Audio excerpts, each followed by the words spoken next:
just want to give you a summary of where we've got so far, because we've nearly completed the principal parts of all the verbs. We only have the perfect, active and passive to do, and we'll have done the 6 forms of the principal parts, which will give you a basic template from which to basically understand the conjugation of various forms of the verbs. So we've got present, future and aorist form, and then we're going to have perfect active and perfect passive, and then the final one is the aorist passive. So once you've got those 6 forms, and you'll have done 5 of them now, then you'll have the principal parts of the verbs. All I really want to do at this point is just to recap and give you just the conjugational structure of all the verb forms that we've looked at so far in their most basic form. So beginning with the present active and present imperfect, luo, lues, lue, luomen, lueti, luusen.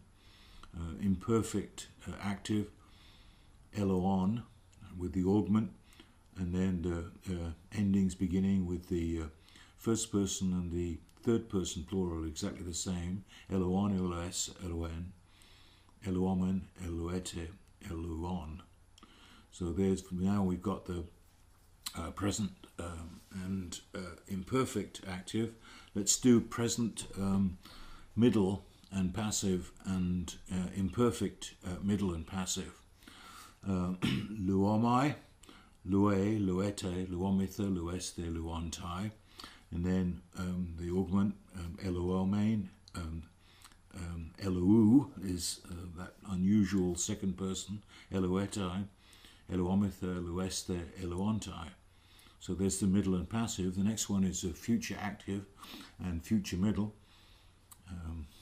The sigma will tell you it's the future, luso, luces, luce, lusomen, lucete, lususen.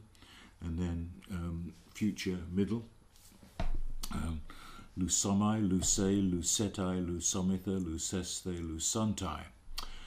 And then the aorist we've got to do now, aorist active and aorist middle, elusa, elusas, elusen, elusamen, elusete, elusan.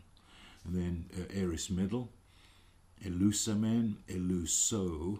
That's unusual to remember that second person singular, eluso, elusator, elusamete, elusaste, elusanta. And then the final ones is the aorist and the future passive. Aorist passive with the theta in and the augment, eluthane, eluthase, eluthe, eluthamen, elutheta, eluthasen. And then the future passive with the thase following the stem of the verb, eluthesomai, eluthese, eluthesite, eluthesomete, elutheseste, eluthesantai. So you can see that what I've said to you a while ago, the key to all this is, well, I want to encourage you to learn all the verb vocabulary that's in Mounce as you are doing it. So if you have all that the verb vocabulary learned off, and then you learn off, and we'll do this a bit later on, we have a number of irregular verbs. I mentioned, I think last week, about 30, and the best way to learn them, in my view, is to just learn off their principal parts, because they can be really convoluted, and it sounds really complicated, but after a while you recognize them, because they're fairly common, like ekame and so forth.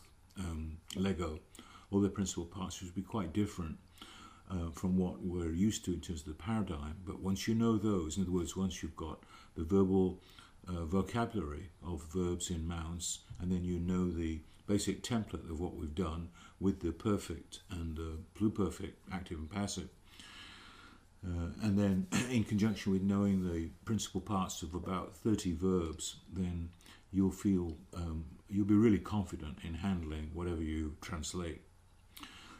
And then looking at it the other way, because then you'll have absorbed all the codal references, so to speak, in respect to identifying the form of a verb, what a sigma means, in future, and added to the verbal stem, or an augment with an epsilon at the beginning, or an elongated theta for future passive, or a theta in at the end of the stem for a aorist passive, and so forth. All those elements will help you very quickly to identify a verb where you're looking at is this a first or a second aorist form, or is this the present stem or the verbal stem of a verb as you look at, and you work backwards. But those clues will help you tremendously, and especially if you know the forms of the verbs and the endings, then you'll be in a situation where it will save you a lot of time, so you can concentrate on the most important thing. And I think the most important thing, once you know the basic codes of the elements I've just mentioned, of the structure of verbs, are the things that are sort of tacked on or tacked after, either prefix, suffix, and so forth, then you'll be able to concentrate upon is this a present form or is this a verbal form? And that's the key to it, because sometimes when you've got a verbal form in the structure, you may be lost because you don't know what the present form is, especially if it's a very unusual verb that's not used very much, and so therefore Mounce does not put it in. So you have to work backwards, and then you'll gain some facility by just looking at verbs in the back and tracking verbs down. Sometimes when I first started, I'd be tracking a verb down. It may take me 20 minutes. Once I found that sucker, it would stay in my memory from that standpoint.